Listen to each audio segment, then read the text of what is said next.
Halo anak-anakku semua, hari ini kita akan belajar masih ukuran penyebaran data. Nah, ukuran penyebaran data yang akan kita bahas hari ini yaitu kuartil, desil, dan persentil. Nah, kalau kuartil itu kita membagi data menjadi 4 bagian sehingga nanti kuartilnya itu ada 3, Q1, Q2, dan Q3. Nah, kalau desil membagi data menjadi 10 bagian. Nah, sehingga nanti desilnya itu ada 9, D1 sampai D9. Kemudian persentil. Persentil itu membagi data menjadi 100 bagian sehingga nanti terdapat 99 persentil.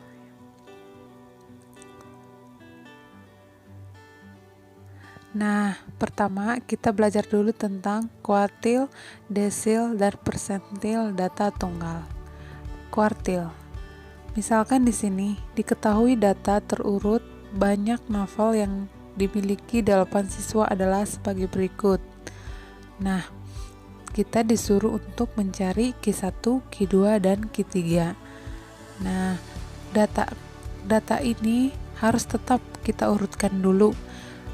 Untuk mencari Q1 dan Q2 dan Q3 itu kita harus urutkan dulu datanya. Nah, ternyata di sini sudah terurut datanya. Nah, di sini terlihat bahwa X1 itu adalah data pertama, X2 itu adalah data kedua. Begitu selanjutnya. Nah, untuk mencari Q1 kita harus tahu dulu porsi setiap kuartil itu.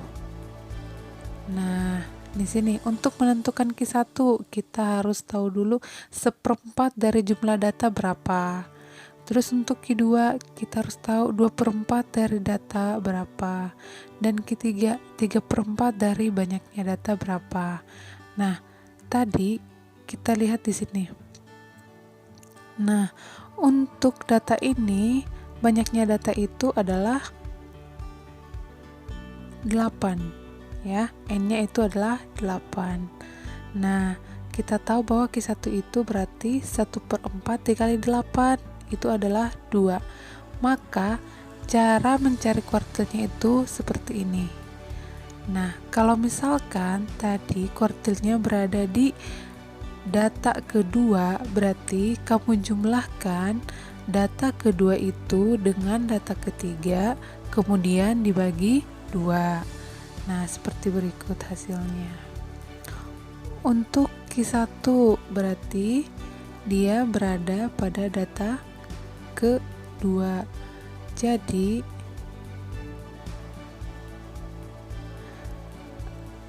kuartil 1 itu adalah 6 ditambah 7 dibagi 2 sehingga didapatkan hasil 6,5. Kemudian untuk Q2 dia berada di data keempat. Kamu hitung di sini. Data keempat itu adalah 7.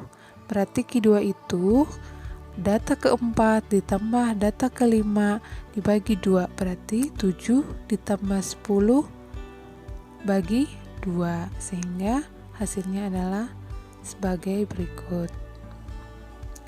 Nah, Q3 itu apa? Nah, Q3 itu 3/4 dari 8, berarti dia itu berada di data ke-6. Nah, di sini data ke-6 itu adalah 12, sehingga data ke-6 ditambah data ke-7 dibagi 2.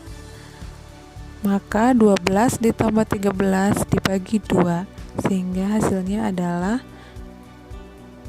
12,5. Nah, bagaimana kalau banyak datanya ganjil? Nah, kalau yang tadi kan banyak datanya itu genap, karena tadi banyak datanya itu 8. Nah, gimana kalau dia ganjil, banyak datanya itu 7? Nah, seperti berikut. Ya, diberikan datanya. Kita ditanya Q1, Q2, Q3. Nah, kamu harus tahu dulu nih. Kalau Q1 tuh kamu harus tahu dulu berapa sih 1/4 dari banyaknya data. Q2 itu 2/4 dari banyaknya data. Q3 itu 3/4 dari banyaknya data. Nah, kita temukanlah dia. Untuk Q1 itu adalah 1/4 dikali 7 itu 1,75. Nah, dibulatkan menjadi 2. Nah, kalian tuh pembulatannya gini. Mulai dari lebih dari 1 itu sudah dibulatkan menjadi 2. Ya. Jadi kalau di sini kan 1,75 berarti dia dibulatkan ke 2. Sehingga kuartil satunya itu berada di data kedua. Kita lihat di sini.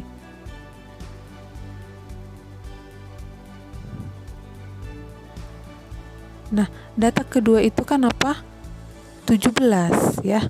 Nah, sehingga Q1-nya itu adalah 17. Kemudian yang kedua kita dapatkan 2/4 dari 7 itu adalah 3,5. Kemudian dibulatkan menjadi 4 sehingga Q2-nya itu berada di data keempat. Nah, data keempat kamu hitung. Itu adalah 28. Begitupun dengan Q3. Q3 itu 3/4 dari banyaknya data, berarti 3/4 dari 7 itu adalah 5,25. Dibulatkan menjadi 6, maka Q3-nya itu berada di data ke-6. Nah, data ke-6 di sini adalah 34. Kemudian kita sekarang beralih ke desil. Nah, kalau desil itu sama, kita harus tahu juga dia kalau banyak datanya itu genap atau ganjil. Kalau untuk yang ini, nah, kalau ini adalah datanya itu 12 ya.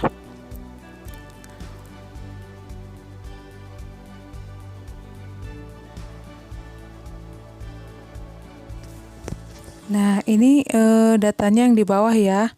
Yang ini yang 12 data 2, 3, 4, 5 dan seterusnya ya. Kalau yang atas itu salah ketik ya. Nah, datanya itu ada 12, berarti dia itu data yang genap. Nah, kalau yang genap tuh kita harus tahu dulu nih mencari posisinya D1, D2 dan seterusnya itu bagaimana. Nah, caranya gini. Nah, di sini kan kita disuruh mencari D1. Nah, berarti urutannya itu berada di caranya seperti ini. Kamu kalikan 1 dalam kurung 12 ditambah 1. Jadi kamu tambahkan 1 banyak datanya, terus dikali 1 karena dia desil 1, terus dibagi 10.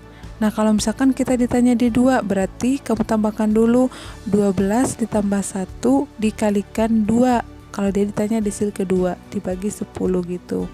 Nah, untuk D1 ini kita temukan letaknya tuh di 1,3. Nah, 1,3 itu berarti terletak antara 1 dan 2. Sehingga X1, D1 itu adalah X1 ya, data pertama ditambah 0,3 kan 1,3 ya, berarti 1,3 itu kan didapat dari 1 tambah 0,3, sehingga kita buat X1 tambah 0,3 kali X2 kurang X1. Jadi data sesudah X1 itu dikurangkan dengan X1. Nah, sehingga kita dapatkan hasilnya berikut. Sama D9 juga seperti berikut ya. Jadi karena ini kan hasilnya 11,7, berarti dia antara 11 dan 12. Nah, sehingga kamu cari nih 11,7 kan didapat dari 11 ditambah 0,7, makanya di sini 0,7. Nah, data ke-11 itu berapa? Nah, di sini kan data ke-11 itu adalah 8. Sehingga 8 ditambah 0,7 dikali, nah ini data setelah 11 ya, dikurang data ke-11. Nah, data setelah 11 itu kan 8 juga, berarti data ke-11 juga 8, berarti 8 kurang 8, sehingga hasilnya berikut. Bagaimana kalau dia yang datanya yang ganjil? Nih, banyak datanya itu 9 ya, berarti kamu tinggal cari letaknya kayak tadi. Caranya kita di sini mencari D3, kamu terletaknya di, berarti kan ini datanya 9, kamu tambahkan 1 terus dikalikan 3 karena desil ketiga. Nah, sehingga didapat hasil adalah 3. Nah, ini langsung saja karena dapatnya 3, berarti kamu cari data ketiga itu berapa. Nah, data ketiga di sini adalah 18. Nah, kemudian D5 sama aja, kamu tambahkan lagi banyaknya data tadi 9 ditambah 1, kamu kalikan dengan 5 karena dia itu adalah desil kelima. Kemudian dapat hasilnya 5. Berarti data kelima itu adalah 25. Jangan lupa selalu data yang belum terurut itu harus diurutkan dulu ya. Kemudian kita langsung ke persentil data tunggal ya. Persentil data tunggal tuh jarang sekali digunakan ya. Tapi kalaupun ada, itu sama pengerjaannya dengan desil. Cuma kalau desil itu dibagi 10, kalau persentil itu dibagi 100. Nah, sekarang kita lanjut ke kuartil, desil, dan persentil data kelompok. Nah, di sini yang pertama dulu kuartil ya. Ini ada tabel di sini seperti biasa ya. Kita disuruh menentukan Q1, Q2, dan Q3 dari data tabel tersebut. Nah, caranya gini. Untuk Q1 itu kan tadi Miss sudah bilang kalau Q1 itu adalah 1/4 dari banyaknya data. Nah, banyak data di sini kan totalnya adalah 50.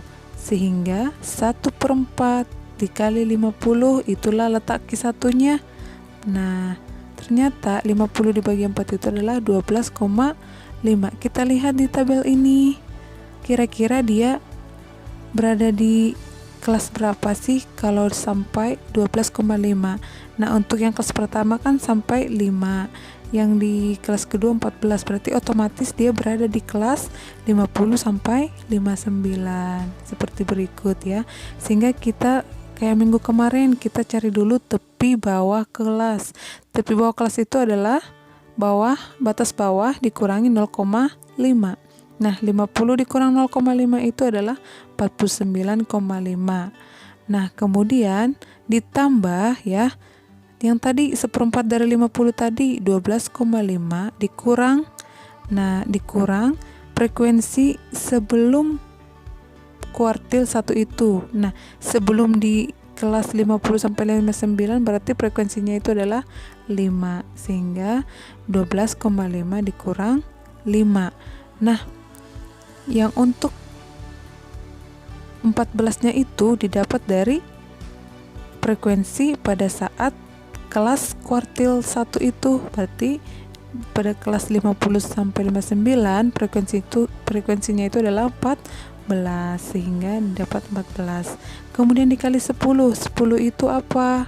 10 itu panjang kelas. Nah, panjang kelas di sini kan 40 sampai 49, berarti dia panjang kelasnya adalah 10. Nah, ini mah tinggal penjumlahan saja dan perkaliannya. Kamu kerjakan dulu yang perkalian dulu, baru jumlahkan dengan 49,5 sehingga didapat 54,86. Nah, untuk Q2 sama saja. Jadi 2/4 dari 50 itu 25. Berarti kamu hitung dulu di sini 25 sampai mana. Nah, setelah dihitung berarti kira-kira dia berada di 60 sampai 69. Berarti tepi bawahnya adalah 59,5. Kemudian untuk yang 19 ini dari total sebelum 6 pada kelas 60 sampai 69, berarti 5 tambah 14 jadi 19 ya. Terus yang untuk 16-nya itu dari frekuensi pada saat kuartil 2 itu, berarti 60 sampai 69 frekuensinya itu adalah 16 sehingga 16. Nah, ini tinggal hitung saja. Kemudian yang untuk Q3 itu berarti 3/4 dari 50 itu adalah 37,5. Kamu hitung lagi. Di sini tuh kira-kira dia 37 sampai mana? Dia sampai yang interval yang di pada 12. Nah, berarti kamu tahu bahwa tepi bawahnya itu adalah 70 kurang 0,5 ya.